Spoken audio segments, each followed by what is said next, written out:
વિદ્યાર્થી મિત્રો, સ્વાગત છે એક્ઝામ ટુડે પર. ફ્રેન્ડ, આજે ગુજરાત પોલીસની શારીરિક કસોટી શરૂ થઈ ગઈ છે.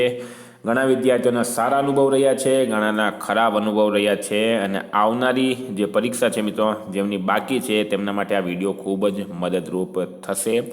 જે વિદ્યાર્થીઓ પાસ થયા છે તેમને અભિનંદન, અને જે વિદ્યાર્થીઓ ફેલ થયા છે મિત્રો, આ કોઈ છેલ્લી લડાઈ નથી. હજુ જીવન ઘણું લાંબુ છે. તમારા પાસે ભગવાને કંઈ નવી તક ઊભી કરી હશે, તમને નવો ચાન્સ મળશે. બરાબર, આપણે જીવનમાં હતાશ થવાનું નથી. તો હવે આવતીકાલથી જેની રનિંગ છે 1 માર્ચ 2025 સુધી, તેમના માટે આ વિડીયો ઇમ્પોર્ટન્ટ રહેશે, કારણ કે અનુભવથી મિત્રો આપણને જે છે એ પરિણામ સારું મળતું હોય. મિત્રો આગળ વધીએ એના પહેલાં specially Gujarat police constable PSI LRD માટે એક્ઝામ ટુડેનું લેટેસ્ટ એક વર્ષનું કરંટ અફેર્સ. આમાં Olympic, para Olympic, Covid, IPL, GI tag, બલ્લાનામ, ભારત ગુજરાતના વર્તમાન પદાધિકારી, પુસ્તક લેખક, company CEO, brand ambassador, awards, GK sports, GK G20 summit, T20 world cup, FIFA world cup, election, GK Ayodhya, GK જેવી ટોટલ 40 વધારે ટોપિક વાઇઝ કરંટ અફેર્સની PDF, છેલ્લા એક વર્ષની લેટેસ્ટ મંથલી કરંટ અફેર્સની PDF, 10,000થી વધારે પ્રશ્નોનો સમાવેશ. તો PDF માટે માત્ર ₹250 9510411961 પર ગૂગલ પે, ફોનપે, પેટીએમ કંઈ પણ કરો, સ્ક્રીનશોટ મોકલી આપો, 2 મિનિટમાં PDF મળી જશે. મિત્રો, ગઈ તમામ એક્ઝામમાં 100% કરંટ અફેર્સ આપણું પૂછાયું છે. ભારત ગુજરાત ઇન્ટરનેશનલ લેવલના 10,000 જેટલા પ્રશ્નો આની અંદર આવી જશે. LRDમાં લગભગ 15થી 20 માર્કનું, અને PSIમાં 20થી 25 માર્કનું કરંટ અફેર્સ પૂછવામાં આવશે. તો મિત્રો, ટોપિક પર આવી આપણે ફર્સ્ટ ડે અનુભવની વાત કરી રહીએ. ઘણા ગ્રાઉન્ડ પર આજે વિદ્યાર્થીઓને ખૂબ જ કડવા અનુભવ થયા હતા. પ્રથમ દિવસે મિત્રો મોડી શરૂઆત થઈ હતી. હવે આ કોઈ મોટો ઇસ્યુ નથી, કારણ કે આજે પહેલો દિવસ હતો.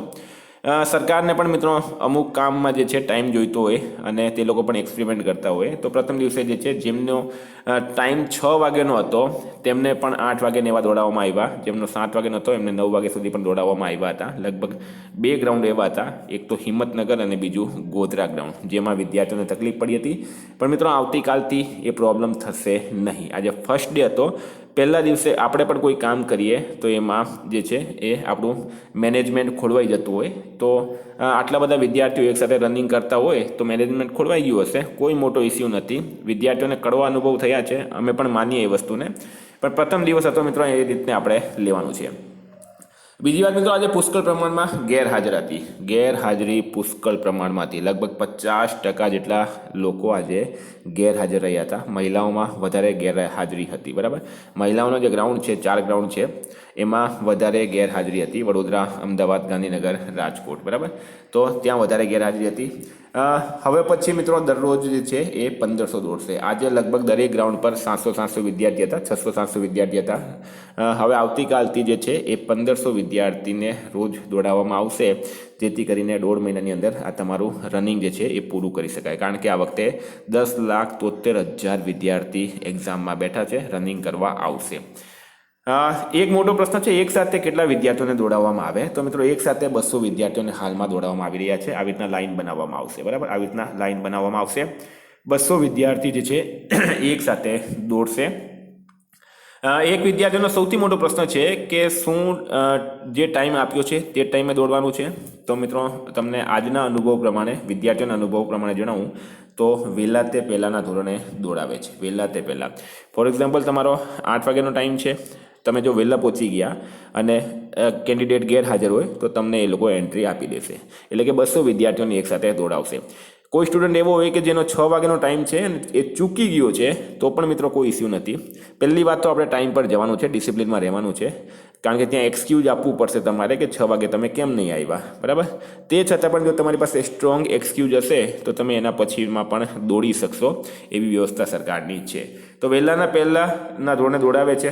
તો આપણે તમારે શું કરવાનું, તમને કયો ટાઈમ ફાવે છે. બરાબર, પણ એ ક્યારે દોડાવશે? જો સામેવાળો કેન્ડિડેટ નહીં આવશે. એટલે કે પ્રથમ બેચમાં જો 200 કેન્ડિડેટ થઈ ગયા તો તમને તમારા ટાઈમ પર પ્રમાણે દોડાવશે. જો ગેરહાજર હશે તો તમને દોડાવી લેવાશે.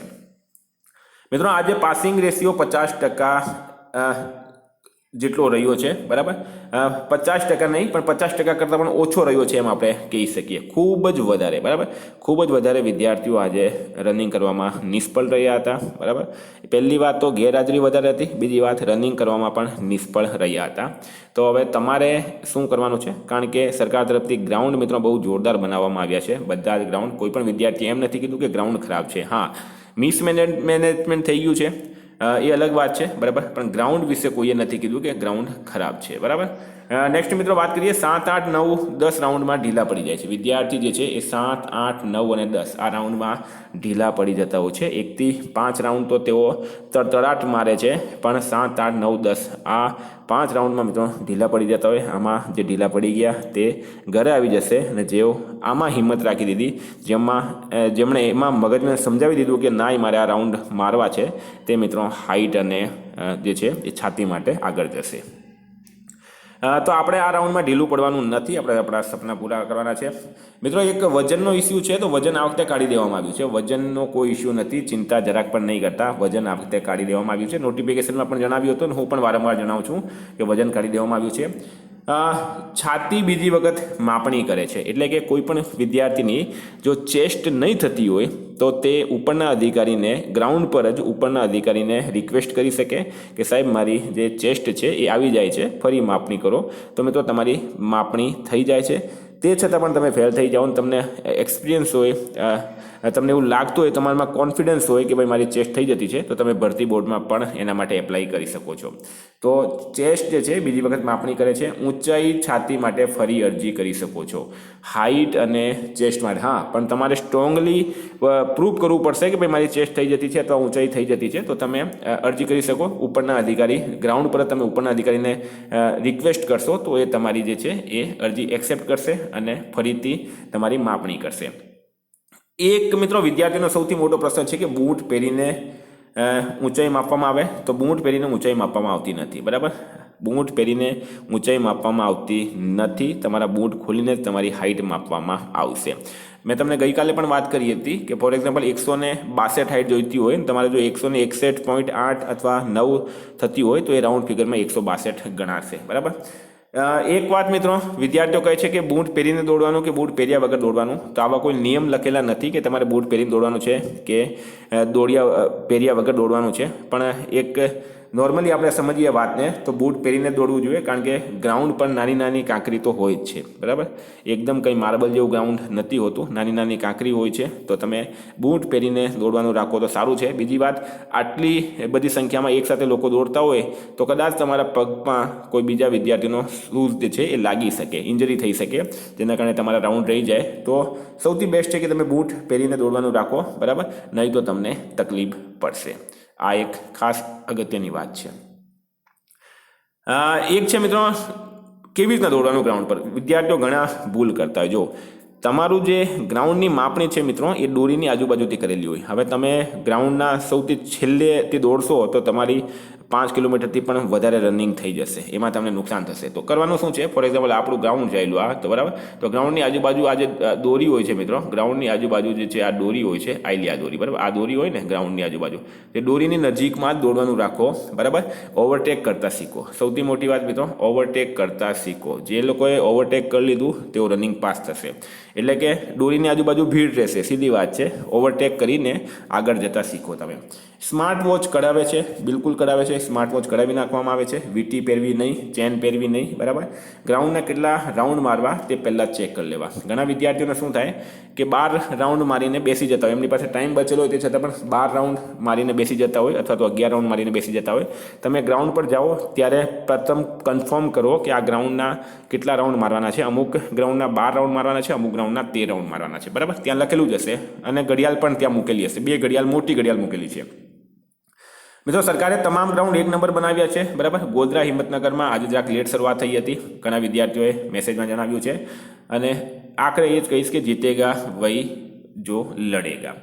મિત્રો કોલ લેટર જે છે, શારીરિક કસોટીમાં જતાં પહેલાં 2 કોપી કોલ લેટરની ફરજિયાત સાથે રાખવાની છે તમારે. કદાચ એક ખોવાઈ જાય અથવા ફાટી જાય તો બીજી આપણને કામ આવે. ઓળખ પુરાવામાં તમે Aadhaar card, PAN card, driving licence, ચૂંટણી કાર્ડ વગેરે આમાંથી કોઈ પણ વસ્તુ લઈ જાઓ, ફરજિયાત લઈ જવાનું છે.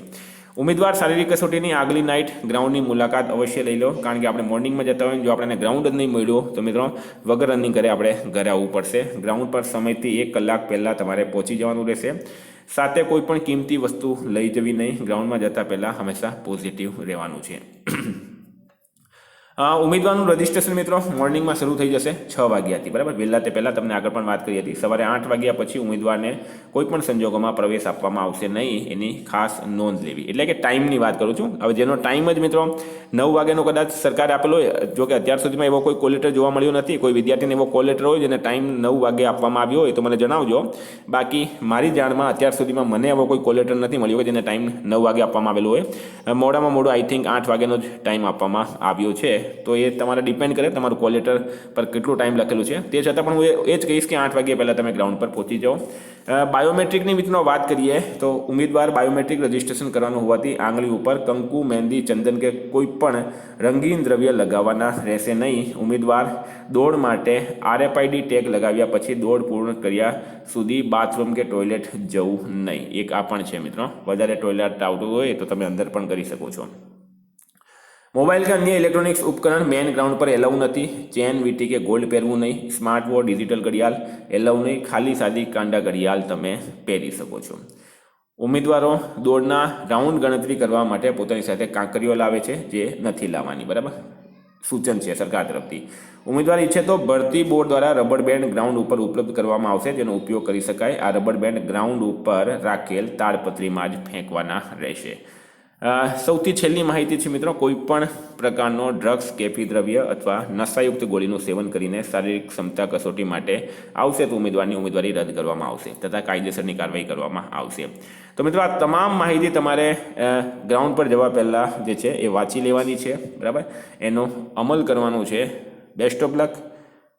ફરી કહું છું, લડેગા વહી જીતેગા વહી જો લડેગા, બરાબર. લડવાનું છે, મન મૂકીને લડવાનું છે. માતા પિતાના સપના માટે લડવાનું છે. આપણા કરિયર માટે આપણે લડવાનું છે, બરાબર.